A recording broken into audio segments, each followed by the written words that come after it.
할렐루야, 한나무 아침 묵상 시작합니다. 오늘은 신약 성경 마가복음 4장 30절에서 34절까지의 말씀입니다. 우리 마가복음 시리즈 25번째 이야기 나누고 있습니다. 제목은 제자들에게만 주어지는 계시의 은혜입니다. 오늘 말씀을 통하여 하나님의 크신 은혜가 함께 하시기를 예수 그리스도 이름으로 축복합니다. 본문을 읽겠습니다. 또 이르시되 우리가 하나님의 나라를 어떻게 비교하며 또 무슨 비유로 나타낼까? 겨자씨 한 알과 같으니 땅에 심길 때에는 땅 위의 모든 씨보다 작은 것이로되 심긴 후에는 자라서 모든 풀보다 커지며 큰 가지를 내나니 공중의 새들이 그 그늘에 깃들일 만큼 되느니라. 예수께서 이러한 많은 비유로 그들이 알아들을 수 있는 대로 말씀을 가르치시되 마지막 절입니다. 비유가 아니면 말씀하지 아니하시고 다만 혼자 계실 때에 그 제자들에게 모든 것을 해석하시더라. 아멘, 아멘. 오늘의 제목은 제자들에게만 주어지는 계시의 은혜입니다. 우리 말씀 살펴보면서 함께 주의 말씀 묵상하길 원합니다. 우리 본문 배경에 대해서 먼저 같이 보길 원합니다. 마가복음 4장은 하나님 나라에 대한 비유들이 연속적으로 나타나고 있습니다. 그래서 특별히 씨 뿌리는 자의 비유, 그리고 등불 비유, 그리고 자라나는 씨 비유, 그리고 오늘 비유에 겨자씨 비유가 등장하고 있는 것입니다. 첫 번째 어떤 비유였습니까? 씨 뿌리는 비유였어요. 씨 뿌리는 비유는 1절부터 20절까지의 말씀이었고, 이 말씀은 하나님 나라의 말씀에 대한 각기 다른 반응을 보이고 있습니다. 영어로는 액션이에요. 액션이 중요한 거예요. 반응. 나의 신앙의 태도가 중요하다는 것을 씨 뿌리는 비유에서 말씀하고 있는 것입니다. 그리고 다음 절이죠. 등불 비유와 자라나는 씨에 대한 비유 21절에서 29절이었습니다. 이 말씀은 하나님의 나라는 숨겨져 있지만 반드시 드러나며 숨겨져 있는 이유는 드러나기 위해서 숨겨져 있는 것이라고 말씀드렸습니다. 그리고 자라나는 점을 강조하고 있습니다. 하나님 나라는 지금 세상 사람들이 보기에는 숨겨져 있어요. 자라나는 것 같이 않아 보여요. 하지만 눈으로 판단하는 것, 보이는 대로 판단하는 것은 악이라고 했습니다. 여러분, 제자들은 보이는 것으로 판단하는 사람들이 아니에요. 눈에 보이는 것을 통해서 기쁨을 얻고 눈에 보이는 것을 통해서 평안과 안식을 얻는 사람들이 아니에요. 왜냐하면 제자들은 하나님 나라는 숨겨져 있으나 드러나고 있다는 것을 아는 사람들이에요. 지금 잘하고 있다는 것을 아는 사람들이에요. 왜 잘하고 있다는 것을 압니까? 하나님이 함께 하시기 때문이에요. 하나님이 살아계시기 때문이에요. 하나님이 잘하게 하시기 때문인 것입니다. 기억하시기 바랍니다. 그리고 나서 오늘 말씀에 나오는 겨자씨 비유가 나와요. 이 비유는 비유의 결말이에요. 결말이 어떤 걸 나타냅니까? 이 말씀은 이렇게 해서 전해졌는데 결론은 이렇단다 말씀해 주는 게 바로 결말이에요. 그래서 하나님 나라는 작게 시작하지만 놀라운 결과를 낳는다는 종말론적인 기대와 예수 그리스도의 승리를 보여줍니다. 여러분, 예수의 승리를 보여줘요. 하나님 나라는. 기억하시길 바랍니다. 그리고 마지막 때의 하나님의 추수에 대한 기대를 갖게 해요. 이게 바로 종말론적인 기대라는 거예요. 추수. 추수 전에 어떤 일이 있습니까? 30배, 열매의 시작, 60배, 갑절의 은혜, 100배, 완전한 열매, 그리고 나서 이것을 결론적으로 추수한다라는 기대를 갖게 한다는 거예요. 그리고 오늘 말씀이 등장하는 겁니다. 우리 본 볼까요? 30절입니다. 자, 읽겠습니다. 또 이르시되 우리가 하나님의 나라를 어떻게 비교하며 또 무슨 비유로 나타낼까? 여러분, 예수님께서 이렇게 비유로 말씀하신 이유는 예수 그리스도의 비밀을 감추신 방식이에요. 놀아보면 보시면 이게 중요합니다. 결국엔 제자들을 통해서만 이러한 비밀이 해석되어 세상에 전달됨을 뜻해요. 여러분, 신천지가 이 씨 뿌리는 비유 엄청나게 기초의 틀로서 사용하고 있어요. 그리고 이 비유가 알아진 사람은 단 한 사람으로 가르치죠. 택함 받은 그들이 말하는 그들의 교주에 대해서. 하지만 우리 진정한 기독교, 우리가 이 비유를 해석할 때에는 이 비유로 말씀하신 이유는 감추어진 방식은 맞습니다만 제자들이에요. 바로 교회예요. 그분이 부르시고 그분이 택한 사람들, 그들을 통해서 한 사람이 아닙니다. 특정한 사람, 능력 있는 사람이 아니에요. 제자들을 통해서 그 비밀이 해석되는 거예요. 그래서 여기서 중요한 건 무엇입니까? 진짜 제자냐 아니냐가 아주 중요한 것입니다. 여러분, 우리의 정체성을 기억하시기 바랍니다. 우리는 제자예요. 따르는 자예요. 믿는 자예요. 달라붙는 자예요. 그 말씀을 듣고 그 말씀에 대해서 반응하는 액션을 보이는 자들이에요. 기억하시길 바랍니다. 그들을 통해서 해석되고 그들을 통해 세상에 전달돼요. 그래서 교회는 어중이 떠중이 모임들이 아니에요. 교회는 제자들의 모임이에요. 그래서 교회는 능력이 있습니다. 왜냐하면 하나님 나라의 비밀을 알고 있기 때문입니다. 기억하시길 바랍니다. 31절 제 겨자씨 한 알과 같으니 땅에 심길 때에는 땅 위의 모든 씨보다 작은 것이로 돼. 겨자씨 사진을 보시면 매우 작죠. 인간의 손톱보다도 훨씬 작아요. 겨자씨를 모아놓은 모습을 봐도 같이 몇십 개를 같이 모아도 크지가 않아요. 겨자씨는 처음에 볼 땐 초라해요. 여러분 예수님의 사역을 한번 살펴보세요. 30살 목수 출신의 한 유대인 남성, 나사렛 출신, 갈릴리 사람, 가난하고 초라한 지역 출신. 그러나 예수님께서는 하나님의 아들이셨고 낮은 곳으로 오셨고 낮은 자리로 가셨고 그리고 예수님께서는 가장 잔인하고 가장 극악하다는 형벌인 십자가형을 받으신 분이세요. 그렇지만 그분께서는 그 십자가의 승리를 통해서 주님의 능력을 나타내셨어요. 이게 바로 우리가 믿는 예수님이에요. 이게 바로 우리가 믿는 그 예수 그리스도의 십자가 사건인 것입니다. 작아도 초라해도 주님이 보시기에는 그 사건을 통해서 그 고난을 통해서 그 죽음을 통해서 큰 일을 행하셨다는 거예요. 여러분 우리에게 지금 겨자씨와 같은 사건이 어떤 사건이 있습니까? 내 믿음이 겨자씨만 하다 그것도 문제가 없어요. 주님이 키우시면 되는 거예요. 내 지금 고난이 크다 주님이 그 고난을 이기게 하시면 되는 거예요.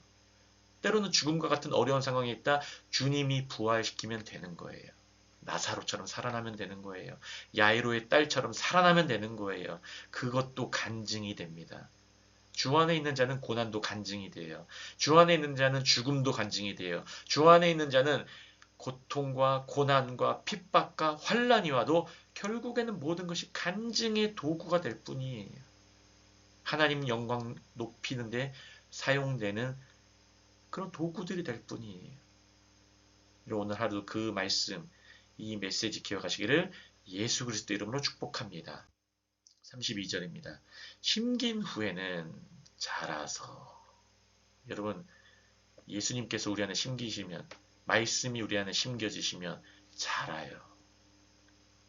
잘 품고 계시길 바랍니다. 자라게 돼 있어요. 모든 풀보다 커져요.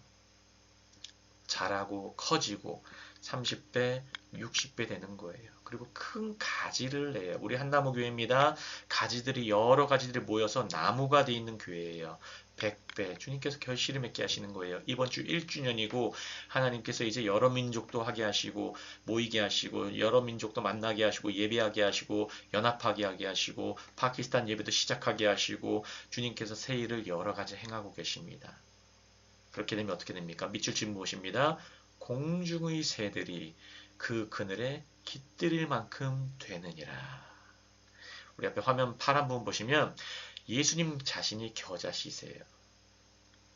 초라해 보였던 그분의 사역은 역사상 가장 강력한 하나님 나라 무브먼트, 하나님 나라 운동으로 자라나는 거예요. 그래서 예수님의 죽음과 부활은 작고 보잘것없게 보이지만 그 안에 하나님 나라의 능력과 구원이 담겨 있는 거예요. 여러분 우리 교회는 화려한 것 집중하는 게 아니에요.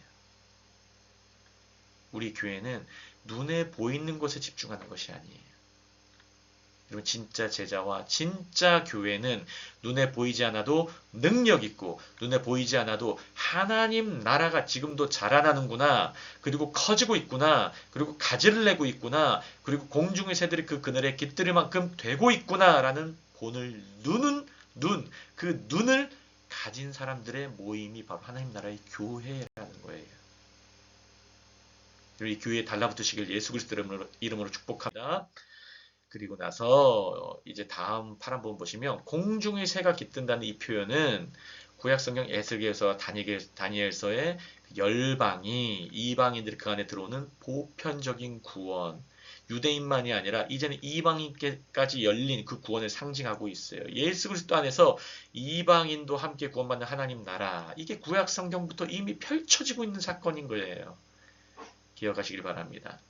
에스겔서 17장 22절 23절입니다.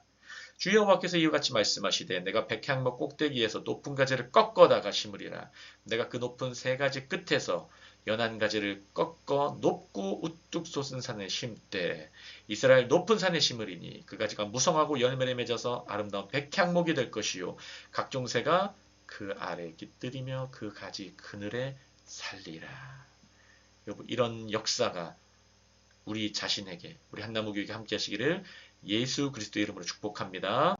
33절입니다. 예수께서 이러한 많은 비유로 그들이 알아들을 수 있는 대로 말씀을 가르치실 때 얼만큼요? 알아들을 수 있는 대로 우리를 배려하시는 모습이세요.